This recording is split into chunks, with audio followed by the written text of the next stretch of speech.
Ikaw ba ay nasisiyahan habang patuloy tayong nagmimisyon at habang tayo nasa ibabaw ng lupa? Handa ka ba ma-satisfy or maging content sa mga pinagagawa sa atin ng Panginoon? Dito po natin masasaliksik sa ikapito at huling salita, sa pitong huling salita ni Jesus mula po sa Gospel of St. Luke, Luke 23:44-46. Nang mag-12 ng tanghali ay nagdilim sa buong lupain hanggang sa 3 ng hapon. Nawalan ng liwanag ang araw, at ang tabing ng templo'y napunit sa gitna. Sumigaw ng malakas si Jesus, Ama, sa mga kamay mo'y ipinagtatagubilin ko ang aking espiritu.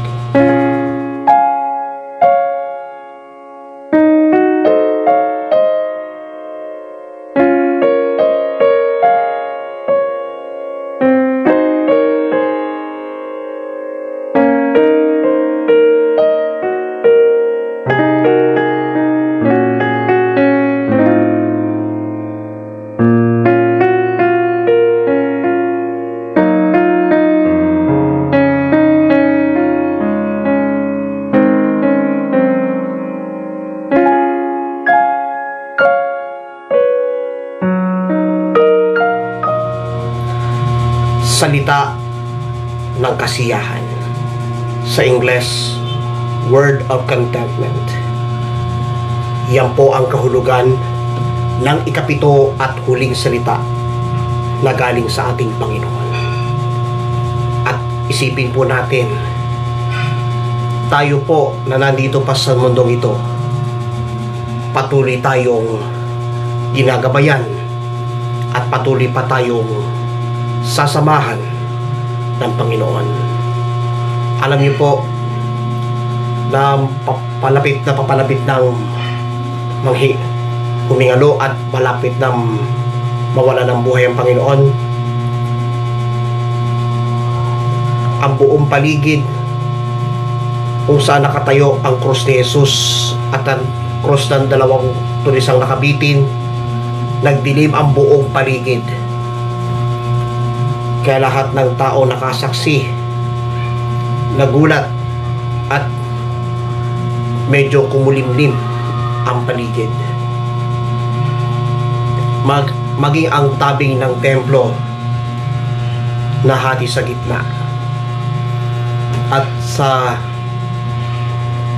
puntong yon, habang nakabayubay sa krus ang ating Panginoon, medyo relax siyang tumingala sa Diyos Ama habang sinasambit niya ang katagang yun. Father, into your hands I commit my spirit. At pagkasabi nito, etong sumunod na nangyari.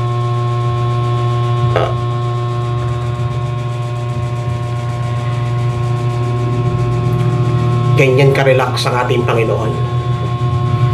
Alam niyo po, maging ang mga naglilingkod sa Panginoon,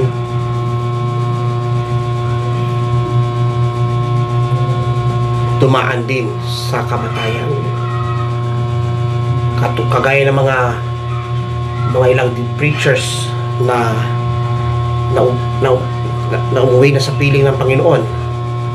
Ang ilan namatay sa karamdaman, ang ilan nga namatay sa tinatawag na maselang karamdaman gaya ng brain, dulot ang tinatawag na aneurysm, katulad ng nangyari kay Brother Bernard Briza. Imagine, sa edad na 49 anyos, dinedbol siya ng karamdaman tulad ng tinatawag na brain aneurysm. Marami yan na namamatay sa ganong klaseng karamdaman. Merong iba namamatay dahil sa pandemic dulot ng tinatawag na COVID-19. Kaya marami ang natatakot. Actually, sinabi nga ni Brother Mike, marami ang namamatay hindi lang sa COVID, kundi sa takot. Kung hindi dumating sa ating buhay ang ating Panginoong Hesus, kung hindi dumating sa atin ang salita ng Diyos, malamang namamayani pa sa atin ang takot at pangamba.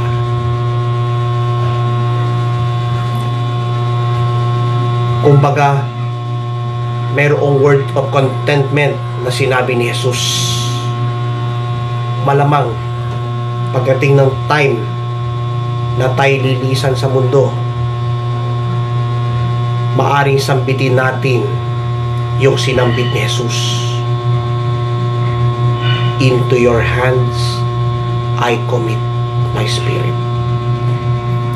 Yan po ang tinatawag na word of contentment. Ang iba hindi makakontento sa biyayang binigay sa kanya ng Diyos. Ang iba, parang ang gulong-gulong isip, parang sinasabing, kulang pa. Huwag ka matakot, kapatid. Habang nandito tayo sa lupa, may mission pa tayo sa daigdig na ito. At ang mission na dapat natin gawin, ang salita ng Diyos, ibahagi sa iba.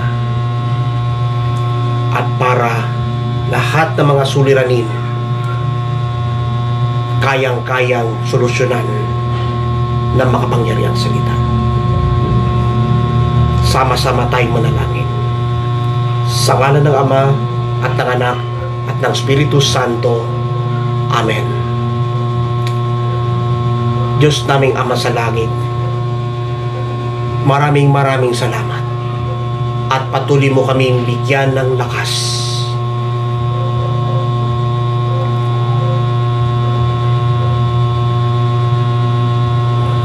sa pamamagitan ng word of contentment na sinambit ng Panginoon. Kailangan pa naming ipagpatuloy ang misyon na inilaan mo sa amin habang kami nandito sa ibabaw ng lupa. Kami iyong mga kinatawan ng iyong banal na simbahan. Kami kinatawan mo sa pagpapalaganap ng mabuting balita. Lalo't higit sa aming pagbabahagi ng Ebanghelyo kapag araw ng linggo na binabahagi namin sa mga prayer meeting.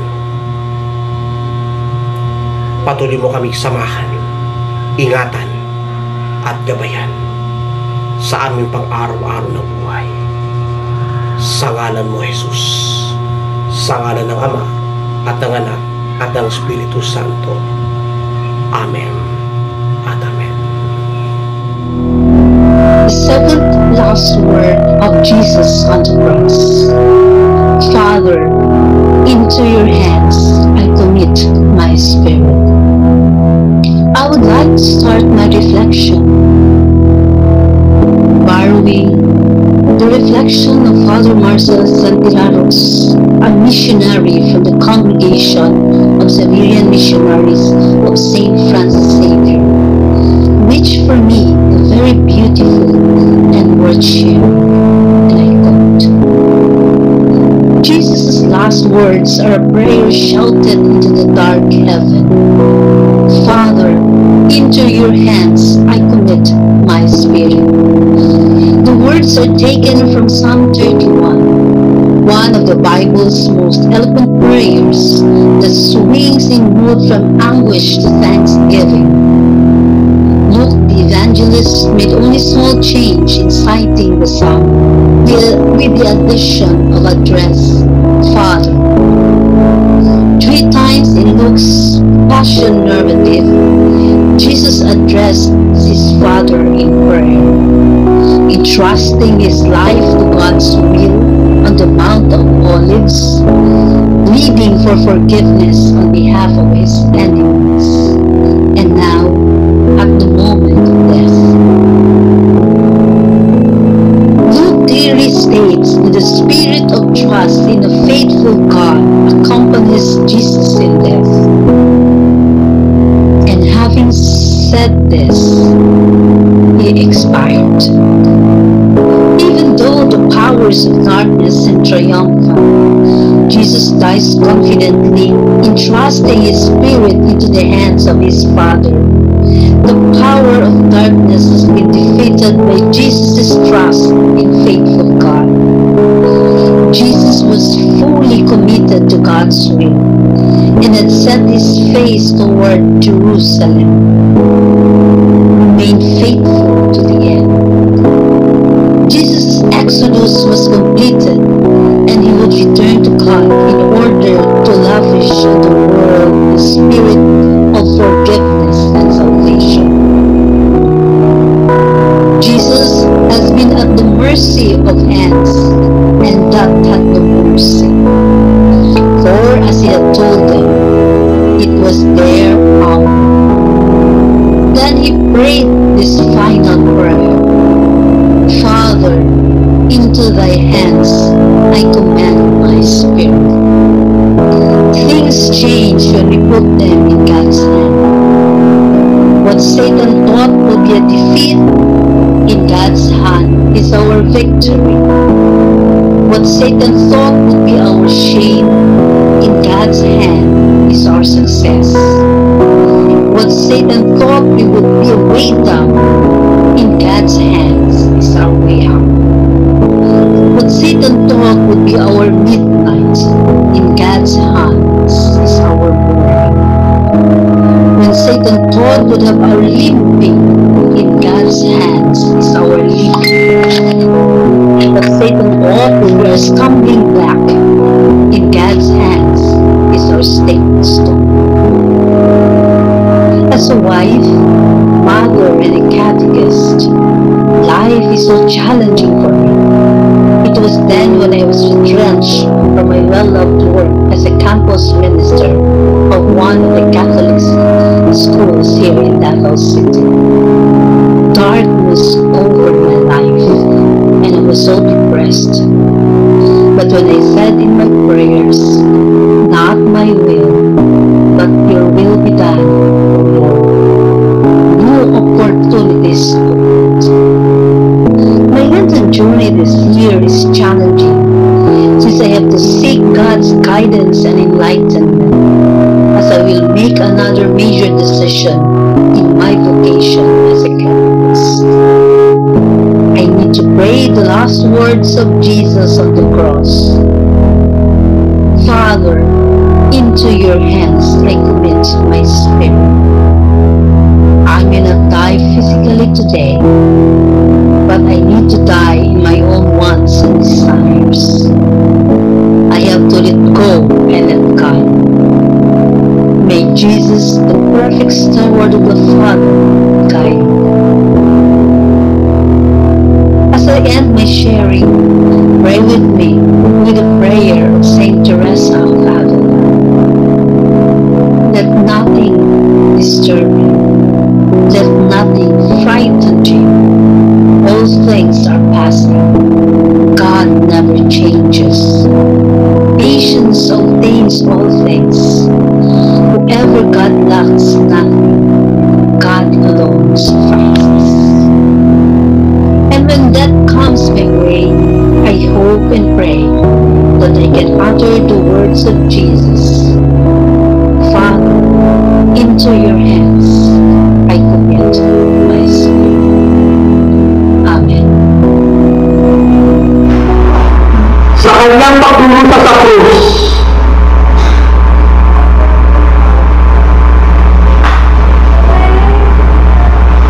tayo lahat ay nilinis ng Panginoong Yesus sa pamamagitan ng kanyang tulo na dinanas mula sa ating mga kasalanan.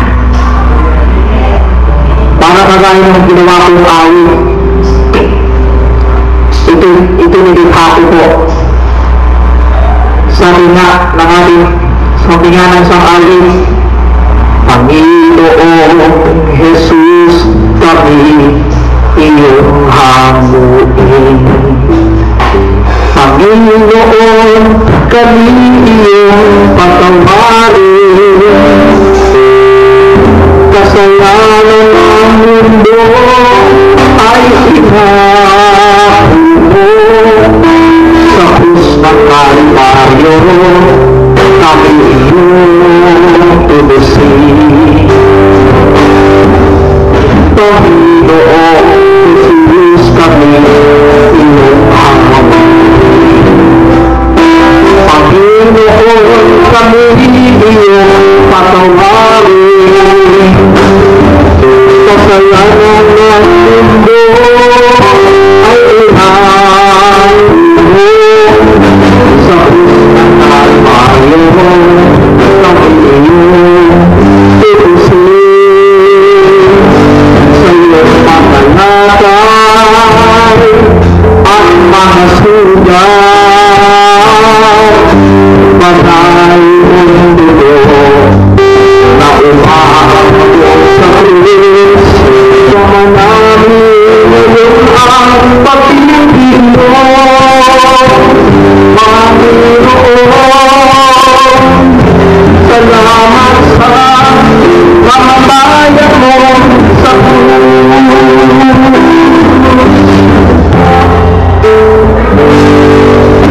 Panginoon Jesus, kami iyong hamuin. Panginoon, kami iyong patawarin. Kasalanan ng daigdig ay inahumo. Sa krus ng Kalbaryo, kami iyong tubusin. Sa iyong panalangin at mga sugat, banal mong dugo na umaabot sa krus. Sama namin ngayon ang pag-ibig mo, Panginoon. Salamat sa kamatayan mo sa krus. Sa iyong panalangin at mga sugat, banal mong dugo na umaabot sa krus. Sama namin ngayon ang pag-ibig mo, Panginoon. Salamat sa kamatayan mo sa krus, Panginoon. Salamat sa kamatayan mo sa krus, Panginoon. Salamat sa kamatayan mo sa krus. Tuloy natin silang Jesus. Hello, kamusta po kayong lahat? At nawa ay patuloy kayong napagpala sa pagninilay sa 7 huling salita ni Jesus ngayong ika-5 taon. Actually, nagsimula po ang taunang pagpapanata ng Kapahayagan TV noong 2020 na taong kalagitnaan po ng pandemic dulot ng COVID, at tinuloy-tuloy po around year 2021 hanggang ngayon. At every year, yan po magiging panata ng Kapahayagan TV. At by the way, hindi lamang simula sa susunod na taon, sa susunod na Holy Week 2026, hindi lamang sa Kapahayagan TV mapapanood rin po ito sa UGC Unstoppable Grace Channel sa YouTube. channel. At nawa patuloy tayong samahan ng Diyos sa pagninilay sa 7 huling salita ni Jesus. At hari nawa masasalamin po natin ang tunay na kagandahang loob mula sa Diyos. At nawa ito'y nakakonekta sa ordinaryong hubileo ng taon ng pag-asa, at ito'y nakaugat po sa Ordinary Jubilee Year of Hope. Kaya po napakaganda po ang tema para sa taong ito, sa tema ng 7 huling salita ni Jesus. Dahil sa krus ni Jesus, lakbayin natin ang pag-asa. Nais ko pong pasalamatan ang mga nagbigay ng reflection sharings na nakarecord noong nakaraang mga taon. Unang-una po si Coach Alex Solano na nagbigay ng reflection sharing on the first word na inere noong 2023. And then sumunod po si Coach Resvan Farah Lulumas na nagbigay ng reflection sharing about sa second word noong 2024. Pagkatapos po si Coach Adan Norin Nunez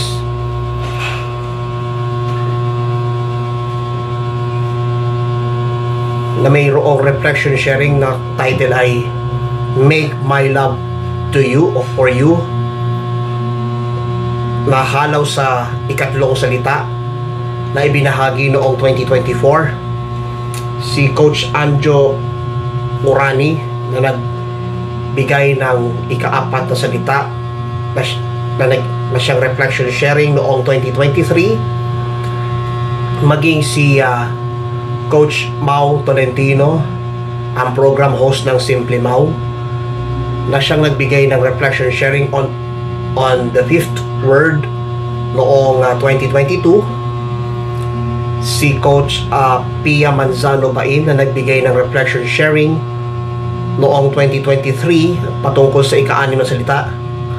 At last but not the least, si Coach Loretta Juarez na nagbigay ng reflection sharing hinggil sa 7 salita.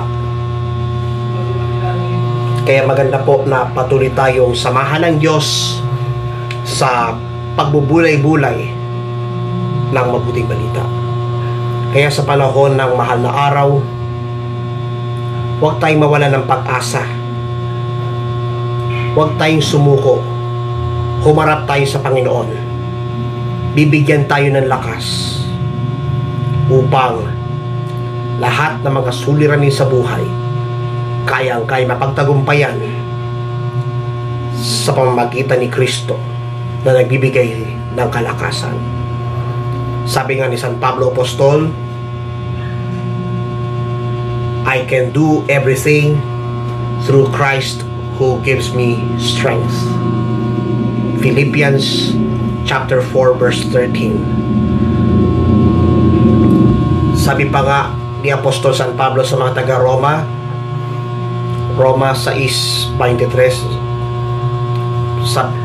sabi nga po niya, for the wages of sin is death, but the gift of God is eternal life in Christ Jesus the Lord. Kaya mga katuwang, bilang pagkatapos ng ating pagbubulay-bulay sa 7 huling salita ni Jesus, sama-sama tayong dumulog sa ating Panginoon. At nawa, gawing makabuluhan ang paggunita sa mga mahal na araw ngayong 2025. At ipadalangin din po natin ang ating minamahal na bansa, nawa ay matigil na ang hidwaan, lalo na sa gitna ng krisis lalo higit sa krisis sa politikal, at higit sa lahat magkasundo ang ating Pangulo at ang pangalawang Pangulo. Tama na ang hidwaan, magkaisang manalangin sa Kristong nakabayubay sa krus. Sama-sama tayong manalangin. Sa ngalan ng Ama at ng Anak at ng Espiritu Santo. Amen. Pinakamamahal naming Diyos, aming Amang nasa langit, maraming salamat po at patuloy mo kaming sinamahan sa pagbubulay-bulay sa 7 huling salita ni Jesus. Nawa, masalangin nawa ang napagnilayang 7 mga salita na binigkas ni Kristo Jesus habang siya ay nakabayubay sa krus. Salamat, Panginoong Jesus, sa iyong pasakit at kamatayan sa krus ng Kalbaryo upang ang buong daigdig ay magkaroon ng kaligtasan. Kaligtasan mula sa samot-saring hidwaan, kaligtasan mula sa mga kaguluhan at pangamba, at higit sa lahat, kaligtasan nagmumula sa banal na dugo ng iyong anak na dumaloy mula sa krus ng Kalbaryo. Samo naming dalangin ang kapayapaan ng aming minamahal na bansa, ang bansang Pilipinas. Nawa magkaroon ng kapayapaan at patigil ang mga hidwaan ng mga namumuno dito sa bansang Pilipinas upang patuloy na mapaunlad at maging isang bagong Pilipinas ng may banal na takot sa iyo. Maraming salamat, Panginoong Yesus. Ito po ang aming dalangin kaysa ng panambitang panalangin ng aming Inang Birheng si Maria at ng lahat ng mga anghel at mga banal sa kalangitan, sa pangalan ng iyong bugtong na anak, ang aming Panginoon at aming tagapagligtas, Panginoong Hesukristo, na nabubuhay at naghaharing kasama mo at ng Espiritu Santo, iisang Diyos magpasa walang hanggan, sa ngalan ng Ama at ng Anak at ng Espiritu Santo. Amen and amen. Maraming pong salamat sa inyong walang sawang pagtangkilik sa pangalan po ng mga reflection shares na nabanggit ko kanina. Ito po ang inyong kapatid sa pananampalataya, ang inyong friendship, katuwang at ka-prayer partner, Brother Ryan Astillero America, disciple preacher mula sa El Shaddai Tapat Chapters, content creator at cyber evangelizer ng Kapahayagan TV, UGC, at iba pa mga social media channels na nilikha ng inyong lingkod. Patuloy nawa kayong samahan, ingatan at yabayan ng Diyos sa isang makabuluhang pagdiriwang at paggunita sa mga mahal na araw. Ito po ang Year 5 ng 7 huling salita ni Jesus. God bless you all. God bless the Philippines. And God bless the entire nations of the world. To God alone be the greater glory.